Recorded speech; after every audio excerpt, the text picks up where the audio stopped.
Shannon Usher is a certified neonatal occupational therapist who specialized in babies and the NICU for nearly 15 years. She made an interesting discovery along the way as she was helping breastfeeding moms struggling to incorporate bottles.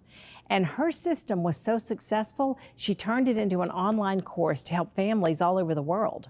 Shannon has recently moved to the Augusta area, and she's opening her own private practice called Peaceful Infant.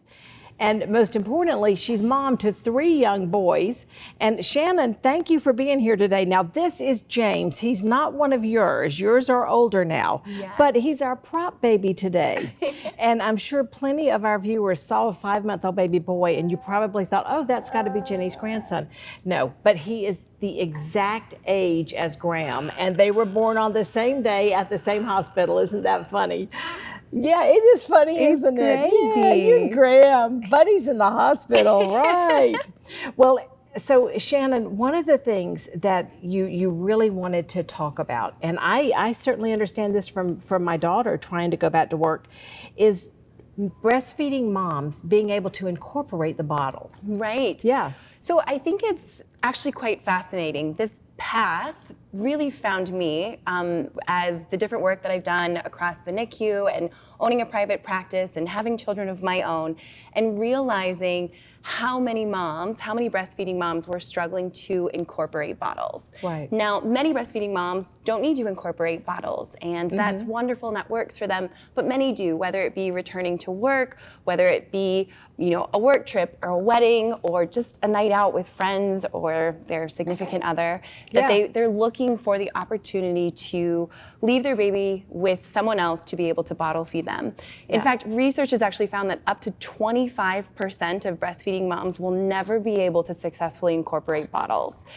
And when I learned that blew my mind, because there's this common language that says some breastfed babies just won't take a bottle, and that's not true. And I'm on a mission to help every family around the world realize and help them sort of solve this idea of bottle refusal, because when the circumstances are set up, when the environment is set up, when the baby is fed in a way that just makes bottle feeding easy, any exclusively breastfeeding baby that's successfully breastfeeding can also incorporate a bottle. Well, when my daughter first started talking about it, I was thinking, oh, well, we don't have to worry about formula. We don't have to worry about it because you can pump and you have all this frozen milk. And then I realized, oh, no, it's the vehicle to get the milk to him when she's not there. I was losing sight of that. Sure. It's actually taking that bottle. Absolutely. Yeah. And what are some of the important tips that you've learned about this? Well, I think there's a few main things, and it's funny because what I've learned along the way is that a lot of the recommendations, right, that you have to find the right bottle, and that leaves families trying 20 different bottles. Lots of bottles. Right, and lots of money and time and energy, when the reality is it may not be a bottle problem at all. Or another common recommendation is, oh, well, you need to have mom leave the house, that a baby can't take a bottle from their mom. But the reality is the number one stressor for a baby is actually separation from their mom. And so when you take mom out of the picture, that actually adds a little bit more angst and stress around the situation. A mom is actually the number one person to feed a baby. Oh, okay. Yes, so, but when you start looking at things like alignment, so that just means making sure that your body is aligned in space. So essentially for a baby that's feeding, you want to see their ears over their shoulders, over their hips. So a fun little thing that you can try, or people can try at home, is if you look up at the ceiling and you swallow. So if you look up and you swallow, you will feel how much more challenging that is for your body to swallow successfully. It's because you are out of alignment. So when you are in alignment, the body just works more efficiently. Yeah, and you're not aware of it. Nope. And so that would be just a simple solution, right? Just any time that you're feeding your baby, whether it's breastfeeding, bottle feeding, if you're progressing towards solids, whatever it is, making sure that they're in alignment will help the success and ease of feeding. Can you show us an example? I mean, can you demonstrate alignment? Sure, absolutely. So if I was going to, I guess I should honestly probably show you out of alignment would be if I were to take James and this doesn't have milk in it, so we'll see how James does with this, but he's a pretty good little eater. But if we were to take him and put him back like this and try to offer the bottle like this, his head's falling backwards, his ears aren't over his shoulders. You can see he's kind of moving all around. What's happening? Right? Whereas if I was able to support him here, side lying is often a great way to feed. Really? Mm-hmm. Well, that's like nursing a baby. A lot of times when they're on the side, it works great. Absolutely. Yeah. And so then we've got here James's shoulders, his ears are over his shoulders, over his hips. And so that just keeps him in alignment. So ears. So if I were you here, meant see his ears over his shoulder and his hips. Ears, shoulders, hips, all in alignment. Versus like if I were to have him back like this and some. May I take So this? holding the baby out like this to give him a bottle? Sure. You can also hold them up in your arms. So a very common way that you'll see babies fed now is just back like this. And this can be very successful for babies.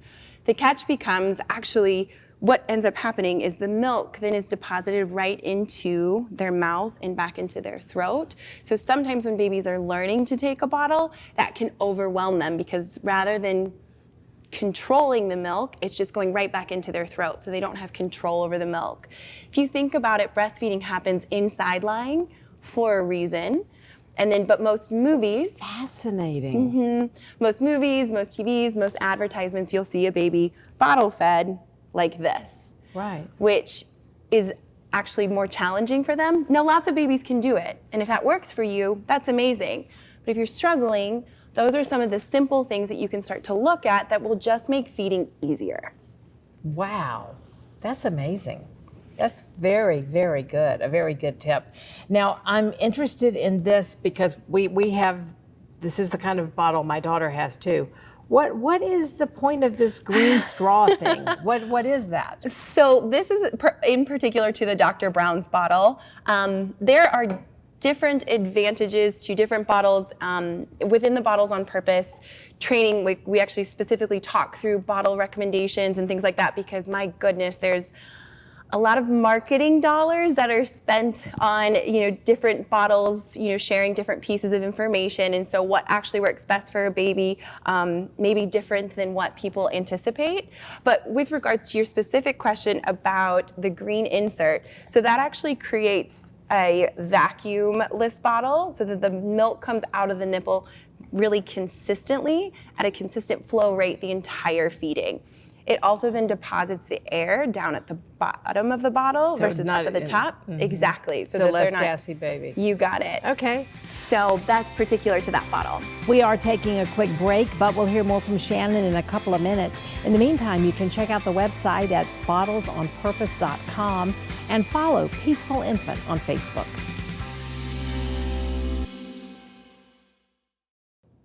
Welcome back, everyone. We are talking today with Shannon Usher, who specialized in babies in the NICU for 15 years. And her system of helping breastfeeding moms incorporate bottles has been so successful, she's turned it into an online course. And she's recently started a practice, and it's on its way to Augusta, called Peaceful Infant. Shannon, thank you for being here with us today. I am fascinated just talking to you.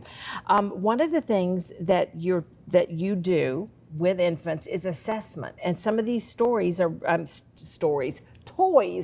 important in terms of assessment. They are. So many people wonder, what on earth does an occupational therapist do with babies? Yeah, right? right, It's like, what do you do in general? So as an occupational therapist, my job is to help babies meet most of those early developmental milestones. So whether you think of that being rolling and crawling and sitting and sort of the motor ones, or feeding, so whether it's bottle feeding or breastfeeding, whether that be things that we're doing with our eyes or our hands or our mouths, communicating, sleeping, all of those are sort of the normal things that babies should be doing on a day-to-day basis. Yeah. When a family is noticing that their baby is maybe deviating or separating from what they've seen their cousins do or other children do, or they've just noticed something feels a little bit off, they may seek out an occupational therapy evaluation. Interesting. When we do that, we look at things like how are the eyes tracking the world and what are they taking in? How are the hands working both separately but also together. Are babies transferring toys from hand to hand? Yeah. Are they grabbing rings or are they grabbing blocks? Right. Are they starting to roll over? And then also progression with feeding. Are they eating in a normal amount or typical amount of time versus feeding maybe taking 30 or 40 minutes? So those are all some of the things that we'll look at in an assessment or an evaluation. Well, I'm intrigued by the name of your business, Peaceful Infant. And you told me that you're waiting right now on your license to come in for Georgia because you're licensed in Colorado. So we're getting it here in Georgia. Yes. What will Peaceful Infant offer to new moms? Absolutely. So Peaceful Infant focuses on helping moms that are struggling with feeding, whether that be breastfeeding or bottle feeding, whether that look like slow weight gain or feeding efficiency or irritability or excessive, throwing up or just a lot of digestion issues. Yeah. It can focus on helping moms that are babies that are struggling to meet some of those developmental milestones. So they notice that they're not rolling or that they're not sitting up or progressing toward crawling. If they notice that potentially they've got a little bit of head flattening that's happening as their baby gets a little bit older, they're having difficulty sleeping, those are the areas of focus of Peaceful Infant. I love it. Shannon, it's great talking with you. I look forward to having you back on the show again. Thank you. And in the meantime, here's how you can contact Shannon and Peaceful Infant. Shannon says bottle refusal in breastfeeding babies is a solvable problem. Bottles on Purpose is available 24/7 online for any family struggling, whether it's yours or someone you know. You can check out the website at bottlesonpurpose.com and follow Peaceful Infant on Facebook. You can reach Shannon at 719-678-1133 or email Shannon at peacefulinfant.com.